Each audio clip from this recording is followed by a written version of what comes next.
sometimes you have to have brains and brawn, and that's what one sports program is doing, using sports to drive STEM-based hands-on learning in classrooms. And as a special treat, it happens to be the guest, Jeff Golner, my fraternity brother. Yep.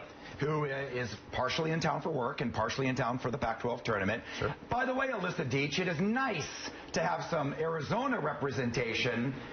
She's looking at me with that, like, yeah, we have a lot of ASU Sun Devils here, but we won't waste your time with that because this is all about STEM sports. Absolutely. All right, I'm interested. This is so cool because it combines what, sports and education. Yeah, exactly. So STEM, for those that don't know, are science, technology, engineering, and math. And that's being laid across schools all across the country. We use sports to help teach those principles of science, technology, engineering, and math. How did you come up with that? That's a great idea. I can't say I totally came up with it. They actually started off as a client, and I wound up acquiring the company outright because I loved it so much. I have a sports marketing and franchise work background, and this has a direct correlation, really helping kids where sports can really help children. Okay, now this is you're doing real well in Arizona. Yep. Clark County, and we have the State of the Schools address that happened today.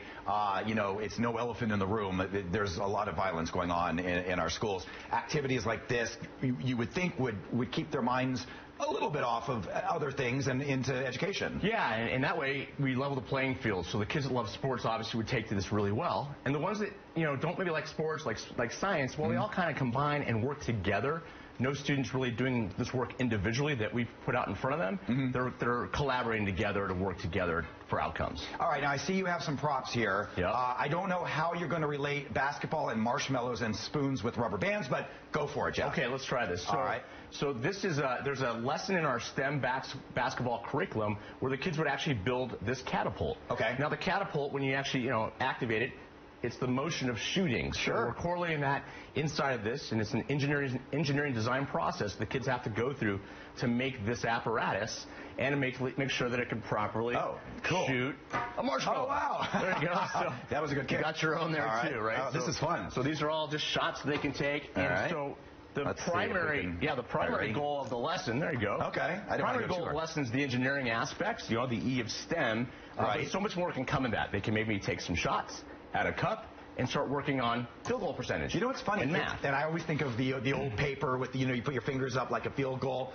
Oh, that's our STEM football. What's one of the lessons in STEM football? Oh, well, sorry. So when you did that, you probably didn't have an educational purpose behind it. It was all fun and games. Right. Well, we combine two, probability. So kids will actually fold the paper into footballs and kick it and work on math problems.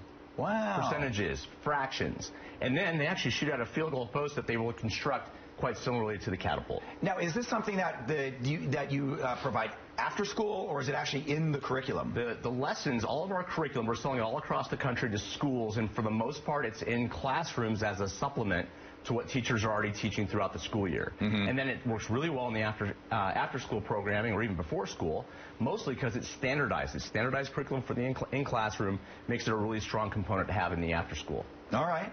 Very cool. The basketball, that is just for fun? Yeah, well, I was almost going to demonstrate, what we do when we introduce what we do. Obviously basketball, you dribble the ball. Sure, typical. Sure. We call that force and gravity. Okay, wow. And typically when I do that or I explain that, it gets everyone who I'm speaking with, especially if they've heard of STEM sports for the first time, kind of into our headspace where we want them. This is called force, and then gravity brings it back down. And then they understand, okay, that's what STEM sports does. That is really cool. Yeah. All right. Well, all right. So we're in the process. We're trying to get this in Clark County schools.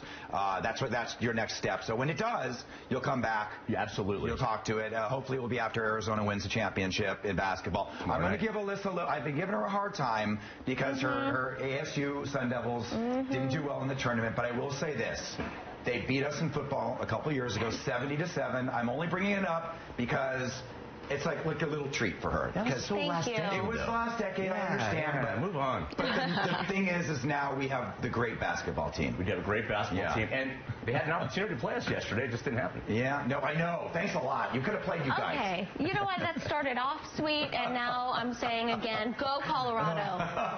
See what we have to deal with. All right. Well, Jeff, we appreciate it. I'll see you at the game tonight. Yes. And good luck with STEM Sports information at stemsports.com. In fact, all of our fraternity brothers are watching the newscast right now. LNR. Yeah, LNR. All right, let's go to Ken for weather.